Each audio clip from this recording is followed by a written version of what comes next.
শুরুতে আমরা মালয়েশিয়াতে লিউক নামের এক ব্যক্তিকে দেখতে পাই যে কিনা একটা পেইন্টিং চুরি করে নিয়ে যাচ্ছিল, কিন্তু তখনই তার পেছনে কিছু স্থানীয় গ্যাং সদস্যরা পিছু করে। তারা তার থেকে সেই পেইন্টিং চাচ্ছিল। তারা তাকে বারবার ফোন করতে থাকে। তবে চালাক লিউক হঠাৎ করে নিজের স্কুটি থামিয়ে দেয়, যার ফলে গ্যাং সদস্যদের গাড়িটি খুবই স্পিডে চলার কারণে সেটি একটি জায়গায় অ্যাক্সিডেন্ট হয়ে যায়। এরপর গ্যাং সদস্যরা তার পিছু করতে থাকে। তবে এলাকাটিতে যেহেতু বেশি দোকানপাট আর ভিড় লেগে থাকে, তাই লিউক সুযোগ পেয়ে যায় এই গলিগুলোর মধ্যে দিয়ে পালানোর জন্য। সে সোজা রেল স্টেশনে পৌঁছে যায়। তবে ট্রেন মিস না হওয়ার জন্য সে তার স্কুটিকে সরাসরি রেল স্টেশনের ট্র্যাকে নিয়ে যায় এবং কোনোভাবেই একটি ট্রেন ধরানোর সময় তাদের হাত থেকে একটি স্বপ্ন দেখে, যেখানে সে তার চোখের সামনে একটি সোনালী মাস্ক দেখতে পায়। মনে হচ্ছিল যেন এর আলো লিউককে কিছু বলছে। তখন সে তার সামনে এজমে নামের একটি মেয়েকে দেখতে পায়। এজমে বলে যে তুমি তোমার স্বপ্নে অনেক কথা বলো। যাই হোক, কথা বলা অনেক হয়েছে। এখন তুমি যে চিত্রকর্মটি চুরি করেছ তা আমাকে দিয়ে দাও। আমাকে এই চিত্রকর্মটি আমার বসকে দিতে হবে। লিউক তা দিতে অস্বীকার করে। এজমে বলে যে যদি তুমি আমার লোকদের হাতে মার খেতে না যাও, তাহলে চুপচাপ এই ছবিটা আমাকে দিয়ে দাও। কিন্তু লিউক বলে যে তুমি মঙ্কসকে দেখতে পাচ্ছ যে তোমার পাশেই বসা? মঙ্কস মূলত বৌদ্ধ পুরোহিতেরা। লিউক বলে যে যদি তুমি আমাকে স্পর্শ করো, তাহলে এই সব লোক কুংফু কারাতে দিয়ে তোমার পা ভেঙে দেবে। এখন লিউক এখান থেকে পালানোর পরিকল্পনা করছিল, কিন্তু এখানে তার পরিকল্পনা ব্যর্থ হয়। তাদের মধ্যে তুমুল লড়াই শুরু হয়। শেষে লিউক কোনোভাবে এজমেকে একটি ঘরে আটকে রেখে সেই সব গুন্ডাদের তাড়িয়ে দেয় এবং ট্রেন থেকে লাফ দেয়। তারপর সে তার বন্ধুকে ফোন করে, যেখানে তার বন্ধু বলে যে প্রায় 1 ঘন্টা হাঁটার পর তুমি কাছে একটি বাস স্ট্যান্ড দেখতে পাবে। সেখানে পৌঁছানোর পর তুমি এখান থেকে পালাতে পারবে। অন্যদিকে আমরা লিউকের বোন শার্লেটকে দেখতে পাই, যে অনেক টেনশন করছিল, কারণ তার স্বামীর সাথে তার ডিভোর্স হয়ে যাচ্ছে আর তার ছেলের কাস্টাডি নিয়ে এসে আইনি লড়াই লড়ছে। শার্লেট একটা মিউজিয়ামে কাজ করে, যেখানে তাদের ডেইলি রুটিন হচ্ছে জিনিসপত্রকে পরিষ্কার রাখা, সেগুলোর দেখভাল করা আর এখানে ঘুরতে আসা শিশুদের গাইড করা। এরই মাঝে তার সাথে তার ভাইয়ের দেখা হয়। শার্লেট অবাক হয়ে বলে, তুমি এত বছর পর এখানে কি করছো? তাদের মধ্যে ছোটবেলার সম্পর্কিত কিছু কথা হয়, যেখান থেকে জানা যায় যে তাদের বাবা ছিল একজন মহান অভিযাত্রী, অর্থাৎ তিনি প্রাচীন জিনিসপত্র খুঁজতে পছন্দ করত। তাই লিউক বলে আমরা যেহেতু তার সন্তান, তাই আমাদের ভেতরেও সেসব গুণ রয়েছে। লিউক এভাবে শার্লেটকে তার কথোপকথনে ভুলিয়ে হেড অফ ক্রাইস্ট নামের একটা চিত্রকর্ম চুরি করে পালিয়ে যায়। এখন শার্লেটও তার পিছু করে জাদুঘরের বাহিরে আসে, যেখানে লিউক ফ্যান্সি কারে তার জন্য অপেক্ষা করছিল। অনিচ্ছাকৃতভাবে শার্লেট ছবিটি নিতে গাড়িতে বসে, কিন্তু তারপর পুলিশ সেখানে এসে পড়ে, যেই কারণে লিউক গাড়ি নিয়ে পালিয়ে যায় এবং পুলিশ এখন তাদের তাড়া করতে শুরু করে।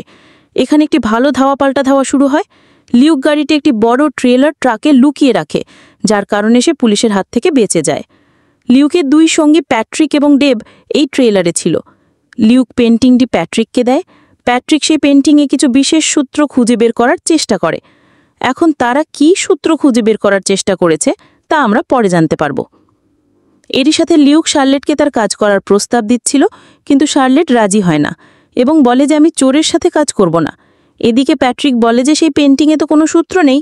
এখন এটা দেখে লিউক শার্লেটকে অজ্ঞান করে দেয় এবং তাকে একটি নিরাপদ স্থানে ছেড়ে দেয়। এরপর যখন শার্লেট মিউজিয়ামে আসে, তখন সে জানতে পারে যে লিউক সেই পেন্টিংটি আবার সেই জায়গায় রেখে গেছে। ইন্সপেক্টর জামাল বলে, তোমার ভাই চুরি করে থাকলে তুমিও তো চোর হলে। কিন্তু শার্লেট বোঝায় যে কোনো কিছু চুরি হলে তাহলে সেই ব্যক্তিটা তুমি, যাকে আমি সব ইনফরমেশন দেব। আমার ভাইকে তো আমি এমনিতেও পছন্দ করি না। জামাল বলে, ঠিক আছে, কিন্তু আপনাকে আপাতত এখান থেকে বের করা হলো। এখন ক্লান্ত শার্লেট তার ঘরে পৌঁছায়। তবে চাকরি হারানোর কারণে শার্লেট তার ছেলের কাস্টাডি পেতে পারেনি। এতে সে খুব রেগে যায় এবং লিউকের আস্তানায় এসে তাকে চিৎকার করে বলে যে তুমি আমার জীবন নষ্ট করেছ। লিউক আবার শার্লেটকে তার কাজ করার জন্য আমন্ত্রণ জানালে তাদের মধ্যে তর্ক শুরু হয়। এখানে লিউকের টিমে আছে ওয়েন, যে অনেক ধনী ব্যক্তি, ডেভ মিকেল, যে নকশাকে ভালোভাবে রিড করতে পারে, মিস্টার প্যাট্রিক, আর শেষে লিউক। এখন সেই মিশন সম্পর্কে বলে যে আমরা ফাউন্টেন অফ ইউথ খুঁজছি। এটি একটি জাদুকারী ঝর্ণা যেটা এখনও পৃথিবীতে রয়েছে এবং যে কেউ এই ঝর্ণার পানি পান করবে সে বহু বছর ধরে বেঁচে থাকতে পারবে। শুধু তাই নয়, তার শরীরে যত রোগ অসুস্থতা আছে সব ঠিক হয়ে যাবে। সাথে সে অনেক সম্পদের মালিক হবে, অর্থাৎ সে যত খুশি টাকা পেতে পারে, সে খ্যাতি পেতে পারে। তবে সেটা কিভাবে, সেখানে গেলেই জানা যাবে। আসলে ওয়েনের ক্যান্সার, সে শীঘ্রই মারা যাবে, তাই সে ফাউন্টেন অফ ইউথকে খুঁজতে চায় যেন সে আবার বাঁচতে পারে। সে এত ধনী যে শহরে সব কিছু সে কিনতে পারবে। তবে তাদের ফাউন্টেন অফ ইউথ খুঁজে পেতে হলে অনেক কোড ক্র্যাক করতে হবে, আর এইসব কোড বিভিন্ন দেশের বিভিন্ন পেন্টিংয়ে উপস্থিত ছিল। সে বলে আমরা এসব পেন্টিং মালয়েশিয়া, ইউক্রেন, অস্ট্রেলিয়া ইত্যাদি দেশ থেকে চুরি করেছি। এরপর যখন সব পেন্টিংকে একসাথে করা হবে তখন সেখান থেকে কিছু সিক্রেট আলফাবেট বের হবে, আর সেই আলফাবেট দিয়ে তৈরি ওয়ার্ডগুলো আমাদের একটি বইয়ের দিকে নিয়ে যাবে, যে বইটিতে ফাউন্টেন অফ ইউথের পুরো লোকেশন দেয়া আছে। তবে এখন ওয়েনের যেহেতু অনেক টাকা আছে, তাই সে শার্লেটকে তার ছেলের কাস্টাডি দিতে সাহায্য করে। তবে এর বদলে তাকে তাদের দলে যোগ দিতে হবে। শার্লেট রাজি হয়। পরের দিন লিউক যখন ক্যাফেতে বসেছিল তখন সেখানে এসমে তার সাথে দেখা করতে আসে আর বলে যে মালয়েশিয়াতে তুমি আমার হাত থেকে বেঁচে গিয়েছিলে, কিন্তু এখান থেকে কিভাবে পালাবে? তো ফাইনালি লিউক তার থেকে জিজ্ঞেস করে তুমি কাজ কার জন্য করো? তখন এসমে বলে আমি কাজ করি এমন এক ব্যক্তির আন্ডারে যেই একমাত্র সবকিছু জানে যা তুমি খুঁজছ। সাথে এসমে বলে সেই ফাউন্টেন অফ ইউথ মানবজাতির ভালোর জন্যই লুকানো হয়েছে, আর এজন্যই সে এমন একটি গ্রুপের সদস্য যারা চায় না কেউ সেই গুপ্তধন খুঁজে পাক। তাই তারা বছরের পর বছর ফাউন্টেন অফ ইউথের সিক্রেটকে সবার সামনে থেকে লুকিয়ে রেখেছে। এসমে তাকে ওয়ার্নিং দিয়ে চলে যায়। পরের দিন লিউক তার বোনের কাছে আসে, অর্থাৎ শার্লেটের ছেলের একটা ছোট প্র্যাকটিস সেশনে। বেসিক্যালি এখানে থমাস, যে কিনা শার্লেটের ছেলে, সেখানে সে পিয়ানো বাজাচ্ছিল, কারণ সে মিউজিক খুব পছন্দ করে। সাথে সে সব ধরনের মিউজিক্যাল ইনস্ট্রুমেন্টও বাজাতে পারে। যাই হোক, এখানে লিউক শার্লেটকে নিয়ে তাদের মিশনে বের হয়ে যায়। এরপর তারা প্রশান্ত মহাসাগরে একটা বড় শিপ নিয়ে পৌঁছে যায় আয়ারল্যান্ডে, যেখানে সূত্রমতে সেই ৬ নম্বর আসল পেন্টিংটা এখানে ডুবে যাওয়া একটা শিপের মধ্যে রয়েছে। তারপর তারা ছোট ছোট কিছু সাবমারিন সেই ডুবে যাওয়া বড় জাহাজটির কাছে পাঠায়। সাথে সেখানে গ্যাস বেলুন লাগিয়ে দেয় যেন জাহাজের সেই অংশটি পানির ওপরে ভেসে ওঠে। এরপর শার্লেট আর লিউক সেই জাহাজের মধ্যে প্রবেশ করে, যেখানে তারা অনেক কিছু দেখতে পায়, যেমন পুরনো নেকলেস, আসবাবপত্র ইত্যাদি। তবে ঠিক সেই সময় এসমের টিম সেই জায়গায় পৌঁছায়। তবে সে আসার আগেই তারা মিস্টার ভ্যান্ডারভিলের লকার খুঁজে পায়, আর সেটাকে ভেঙে চুরে তারা ফাইনালি পেন্টিংটা পেয়ে যায়। তবে লিউক আর শার্লেট বের হওয়ার সময় এসমে তাদের পথ আটকায়। চারদিক থেকে এসমের সোলজাররা তাদের ঘিরে ফেলে। শার্লেট জিজ্ঞেস করে এটা কে? আসলে লিউক এসমের সিক্রেট গ্রুপের ব্যাপারে শার্লেটকে কিছু বলেনি। এরপর এসমের গ্রুপ আর লিউকের গ্রুপের মধ্যে লড়াই শুরু হয়ে যায়, যেখানে লিউক এসমের অনেক সদস্যদের হারিয়ে দিলেও এসমে শেষে শার্লেটকেই ধরে হুমকি দেয় যে সে যদি পেন্টিংটা না দেয় তাহলে সে শার্লেটকে মেরে ফেলবে। তবে লিউক পেন্টিংটা দিতে মানা করে দেয়। তাদের কথাবার্তার মধ্যে সুযোগ পেয়ে শার্লেট নিজেকে ছাড়িয়ে এসমেকে ধাক্কা দিয়ে নিচে ফেলে দেয়। ওদিকে কতক্ষণে শিপের মধ্যে গোলাগুলি হওয়ার কারণে বাহিরের বেলুনগুলো ফেটে যায়, যার ফলে জাহাজ ডুবতে শুরু করে। ওয়েনের টিম শার্লেট আর লিউককে রেস্কিউ করে ফেলে। এখন শার্লেট অনেক রেগে আছে, কারণ তার ভাই লিউক একটু আগে পেন্টিংয়ের বদলে তাকে বাঁচাতে চাইছিল না। লিউক তাকে বোঝায় যে এসমে তোমাকে কখনোই মারবে না, সে শুধু ভয় লাগাচ্ছিল। তবে শার্লেট রাগ করে সেখান থেকে চলে যায়। খুশির খবর হচ্ছে তারা যে পেন্টিংটা পেয়েছে সেটা আসল। পরের দিন শার্লেটের কাছে তার স্বামী ফ্র্যাঙ্কের কল আসে। সে বলে হঠাৎ করে জাপানে সে একটা বড় জব পেয়েছে, যেটার স্যালারি তার এখানের জবের তুলনায় অনেক বেশি। তবে জবটা পাওয়ার জন্য তাকে 1 বছর জাপানেই থাকতে হবে, তাই সে তার সাথে থমাসকে রাখতে পারবে না। আর এজন্যই ফ্র্যাঙ্ক থমাসকে 1 বছরের জন্য শার্লেটকে দিয়ে যেতে চায়। এখন শার্লেট বুঝতে পারে যে সেই কোম্পানি নিশ্চয়ই ওয়েনের হবে, কারণ ওয়েন আগেই তাকে বলেছিল যে সে তাকে সাহায্য করবে থমাসকে তার নিজের কাছে রাখার জন্য। লিউক খুশি ছিল। তবে শার্লেট তাকে এসমের ব্যাপারে জিজ্ঞেস করে। তখন লিউক বলে সে একটা সিক্রেট গ্রুপ প্রোটেক্টর অফ পাথে রয়েছে, আর তারা তো শুধু সেই সিক্রেটটাকে লুকিয়ে রাখতে চায়। কিন্তু লিউক তাকে অনেক পছন্দ করে, যেটা সে এখনও তাকে বলেনি। এরপর তারা আবার তাদের টিমের সঙ্গে দেখা করে, যেখানে তারা সব পেন্টিং স্ক্যান করার পর লেটারগুলো খুঁজে পায়। আর সেই লেটারগুলোকে একত্রিত করার পর তারা একটা চিহ্ন তৈরি করে। এসব পেন্টিং 1600 সালের আগের, যখন কিংস জেমসের রাজত্ব চলছিল, যার আন্ডারে মোট 6টি রাজ্য আসত। কিন্তু জেমস একটা বাইবেল পাবলিশ করেছিল, কিন্তু সেটাতে ট্রান্সলেশনের কিছু সমস্যা ছিল, যার কারণে মানুষ সে ভার্সনটাকে উইকেড বাইবেল বলে ডাকে। এখন তারা বুঝতে পারে যে তাদের সেই উইকেড বাইবেলটা খুঁজতে হবে, যেখানে ক্লু রয়েছে। লিউক বলে সেই বাইবেল এখন অস্ট্রিয়াতে আছে। তবে তারা সেখান থেকে বের হওয়ার আগেই জামাল এসে তাদের সবাইকে অ্যারেস্ট করে। সে শার্লেটকে বলে যে সে তার ভাইয়ের সাথে যোগ দিয়ে অনেক বড় ভুল করেছে। সে এখন ক্রিমিনালের লিস্টে পড়ে গিয়েছে, আর এখন সরকার তার ছেলের কাস্টাডি তাকে দেবে না। জামাল এবার সব পেন্টিং দেখে, যেগুলো সব চুরি করা হয়েছে, কিন্তু জামাল সেগুলো নিয়ে যাওয়ার আগেই সেখানে ওই গ্যাং সদস্যরা চলে এসে জামালের সব সোলজারদের গান পয়েন্ট করে ফেলে। গ্যাং লিডার কাসেম বলে যে সে তাদের ঠিকানা জানত না, তবে সে জামালের পিছু করেছে আর তার মাধ্যমে এখানে এসে তাদের পেয়েছে। লিউক অফার করে যে সে সব পেন্টিং নিজের কাছে রাখতে পারে, কারণ এগুলোর দাম কোটি টাকা, তবে এর বদলে তাদের ছাড়তে হবে। কাসেম এই অফারে রাজি হয় আর সে লিউককে ছাড়া তার পুরো টিমকে যেতে দেয়। তবে যখনই সে পেন্টিং নিতে যাবে তখনই লিউক লড়াই শুরু করে দেয়, যার ফলে সেখানে থাকা সোলজাররা সুযোগ পেয়ে গ্যাং সদস্যদের মারতে থাকে। লিউক কোনো মতে একটা বোর্ড দিয়ে তার টিমের সাথে বেরিয়ে পড়ে। এদিকে জামাল সব পেন্টিং নিজের দখলে নিয়ে নেয়। ওদিকে লিউকের একটা ভিশন আসে যেখানে তার অনেক পিপাসা পেয়েছে আর তার সামনে ফাউন্টেন অফ ইউথের পানি ছিল, যেটা সে পান করে ফেলে। তবে সে দেখে যে পানি পান করতেই তার সামনে শার্লেট আর থমাস দুজনেই বৃদ্ধ হয়ে মারা যাচ্ছে। তাই লিউক সেই গ্লাসটা সেখানেই ফেলে দেয়।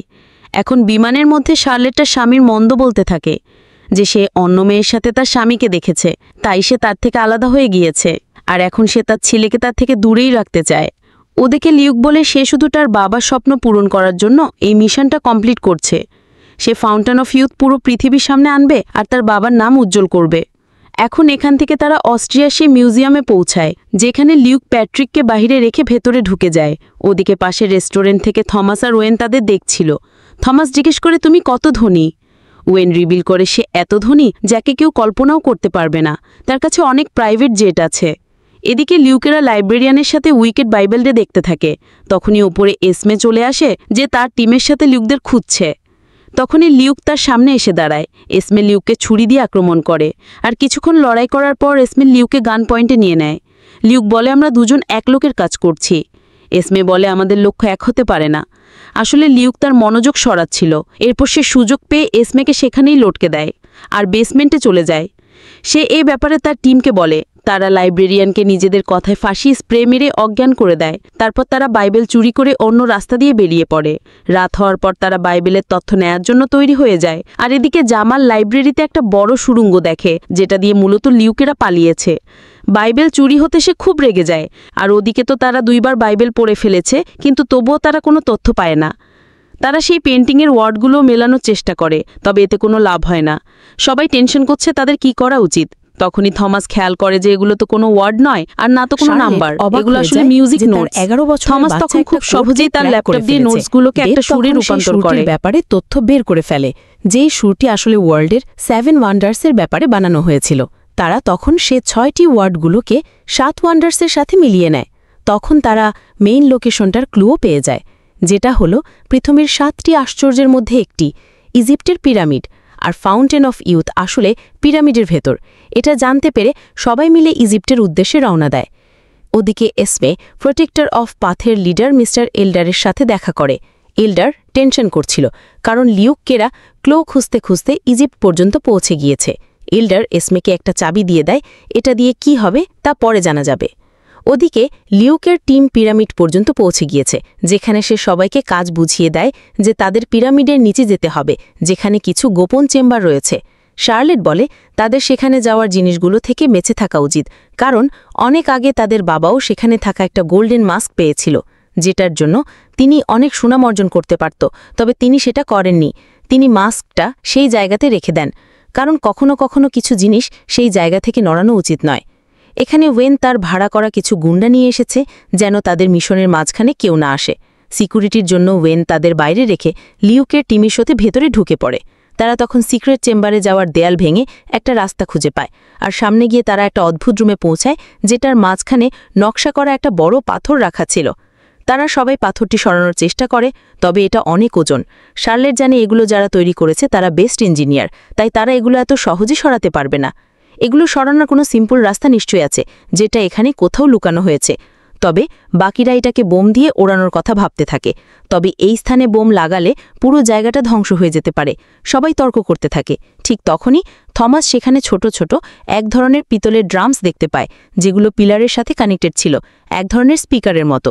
সো থমাস ড্রাম বাজাতে থাকে, যার ফলে পিলারে থাকা সব স্পিকার থেকে অনেক বড় একটি মিউজিক্যাল তরঙ্গ বাজতে শুরু করে, যেগুলো আশেপাশে থাকা লোহা এবং বিভিন্ন মেটাল সারফেসে আঘাত করে ভাইব্রেশন ক্রিয়েট করতে থাকে। আর যখনই ভাইব্রেশন ক্রিয়েট হয়, আশেপাশের সব জায়গা নড়তে শুরু করে। আর ভাইব্রেশনের কারণেই সে বড় পাথর সরে যেতে শুরু করে। সেটা এখন এত হালকা হয়ে যায় যেন এক আঙ্গুল দিয়ে সেটা সরানো সম্ভব। ওদিকে বাহিরে প্যাট্রিক আর ডেভ দেখে বাহিরে জামালের আর্মি চলে এসেছে, যাদের সাথে ওয়েনের গুন্ডারা লড়াই করছে। এদের খারাপ লাগে যে তাদের পুলিশ অফিসারদের মারা উচিত নয়, তাই তারা গুন্ডাদের আটকায়। তবে গুন্ডারা তাদেরই মেরে ডেভকে আহত করে দেয়। তখনই এসমে এসে তাদের বাঁচায়। ততক্ষণে জামাল এসে এই গুন্ডাদের মারতে থাকে, আর সে এসমের সাথে লিউকদের আটকাতে যায়, কারণ তারা দুই দলই চায় তাদের আটকাতে।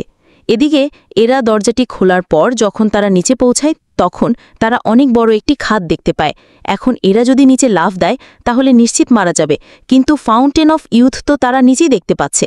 লিউক তখন ঘোরানোর মতো একটি পাথর দেখতে পায়, যেটা ঘোরানোর পর সেই দেয়ালগুলোর ভেতর থেকে সিঁড়ি বের হয়ে আসে। সিঁড়িগুলো দিয়ে যখন তারা নিচে নামে তখন তারা অনেক বড় একটি হোল দেখতে পায়, আর এই হোলের নিচে মূলত ঝর্ণাটি উপস্থিত ছিল। কিন্তু সেই ঝর্ণাটি বলতে গেলে একদম শুকিয়ে আছে, পানি একদম কম। শার্লেট বলে, লিউক, এখানে আসতে চেয়েছিলে তুমি, যাও এখন যেহেতু এসেই গিয়েছ ভাগ্যটা পরীক্ষা করে নাও। ওয়েন বলে, হ্যাঁ ভাগ্য তো পরীক্ষা করতে চাই, কিন্তু তোমরাও তো অনেক কষ্ট করেছো, তাহলে লিউক তুমি আগে পান করো। কিন্তু এখানে সবাই পানিগুলো খেতে ভয় পাচ্ছিল, কে জানে পানির মধ্যে কি আছে। এখন সবাই জানতে পারে ওয়েনের আসলে কোনো অসুখ নেই, সে শুরু থেকে নাটক করছিল। আসলে সে শুধু অনেকদিন বেঁচে থাকতে চায়, নিজের খ্যাতি আর সম্পদ আরও বাড়াতে চায়।